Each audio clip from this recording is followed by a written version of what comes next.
চলো। Good morning friends, আশা করছি সকলে তোমরা খুব ভালো আছো আর আমিও খুব ভালো আছি। সকাল সকাল মেয়েকে দিয়ে আসলাম।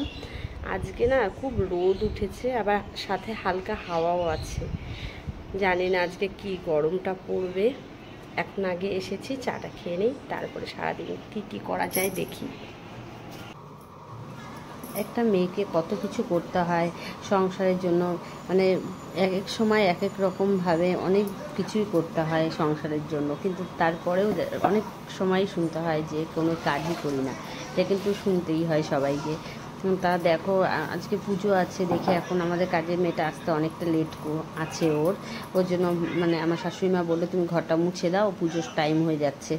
ঘরটা মুছে দিয়ে স্নান করে এদিকে পুজোর জোগাড় করছি, কারণ ঠাকুরমশাই চলে আসবে এখনই। আর আজকে দুটো পূজা আছে, এর জন্য একটু সময়ও লাগবে। এদিকে পুজোর জোগাড় হয়ে গেছে, আর আবার এগুলো আবার আমার শাশুড়ি মা দিয়েছে, এগুলো পরিষ্কার করে নাও। তার কারণ শিব পূজা করেছিল, তারপরে যত কিছু আছে এগুলো দুদিন পরপরই পরিষ্কার করতে দেয়। এগুলো পরিষ্কার করতেও প্রচুর সময় লাগে, তার জন্য এখানে শিব ঠাকুর থেকে শুরু করে যতগুলো ঠাকুর আছে, শুভচনী ছোট ছোট ঠাকুর সব ঠাকুরই দিয়েছে। আর এই দিকে ঠাকুরমশাইও চলে এসেছে, আমার পরিষ্কার করতে করতে এদিকে ঠাকুরমশাইও চলে এসেছে, দিতে পুজো করছে। আর তারপরে আরেক দিকে জোগাড় করছি, আরেক পুজো ব্রহ্মা পুজোর জন্য জোগাড় করছি।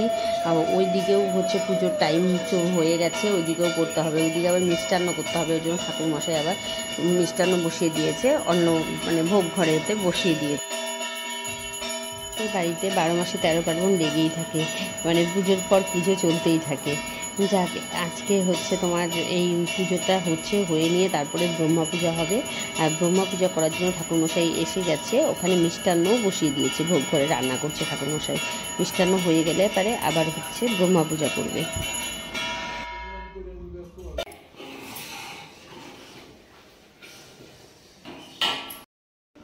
বৃষ্টি পড়ছে, বারান্দায় পুজো।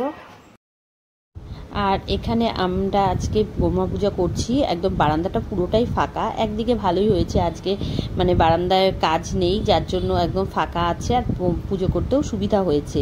ফাঁকার কারণটা হচ্ছে মানে একটা বিড়ি ফ্যাক্টরির মালিক মারা গেছে, যার জন্য মানে যে কোনো বিড়ি ফ্যাক্টরি যদি কেউ মারা যায় তাহলে একদিন বন্ধ রাখে, ওই জন্য আজকে ফ্যাক্টরিটা বন্ধ আছে শোক দিবস পালন করার জন্য। আর তার জন্য আমরা ব্রহ্মা পূজাটাও করে নিচ্ছি, তাহলে সুবিধা হয়। বাট না হলে পরে লোকজন থাকলে একটু অসুবিধা হয়। একদম পুরোটাই দেখতে পাচ্ছ একদম ফাঁকাই আছে।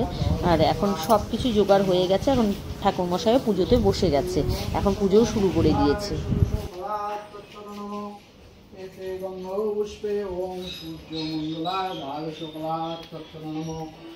ওম গঙ্গে চ যমুনা চৈব গোদাবরী সরস্বতী নর্মদে সিন্ধু কাবেরী জলেস্মিন সন্নিধিং কুরু।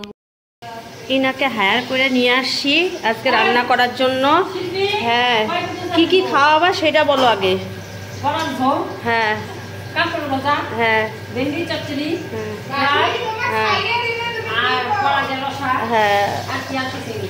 আচ্ছা, হ্যাঁ, কারণ মাসি একটা হারাই যাবে, ও একেবারে পিছন দিক দিয়ে দাঁড়াইলো, একটা হারাই যাবে গা। আজকে দেখা যাক। খেপাতে খুব মজাই লাগে, ওই জন্য ওকে খেপিয়ে নিলাম। ও আমার ভিডিও করা দেখলে পরে ব্যাস মুখ একদম পেছন করে দাঁড়িয়ে থাকে। জায়গায় দেখো এইদিকে যজ্ঞ শুরু হয়ে গিয়েছে, ওইদিকে একটু শয়তানি করে আসলাম, আর এইদিকে যজ্ঞ শুরু হয়ে গেছে। আর এই যজ্ঞের পরে পুজোটা শেষ হয়ে যাবে। আজকে অনেকটাই লেট হয়ে গেল পুজোটা শেষ হতে গো, অনেক দেরি হয়ে গেছে আজকে। আর প্রচণ্ড গরমও পড়েছে তার মধ্যে। তারপরে দেখো আজকে পুজো তো শেষ, তারপরে এখন রাত্রিবেলার খাবারটা করছি। আজকে রাতে খাবার করছি পোলাও। আর পোলাওয়ের মধ্যে না আমি সব কিছু দিয়ে পোলাওটা বানাই, যার জন্য খুব টেস্ট লাগে ওদের কাছে। আর আমি আগে নিজেই খেয়ে দেখছি আগে কেমন টেস্ট হয়েছে। না, ওদেরকে অবশ্যই আগে দিয়েছি, আমি আমার খাবার থেকে টেস্ট করে দেখছি যে কেমন টেস্ট হয়েছে। তা বেশ ভালোই হয়েছে খাবারটা খেতে।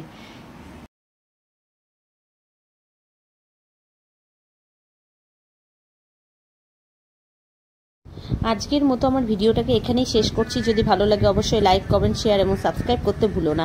আজকের মতো টাটা, বাই। সবাই ভালো থেকো, সুস্থ থেকো।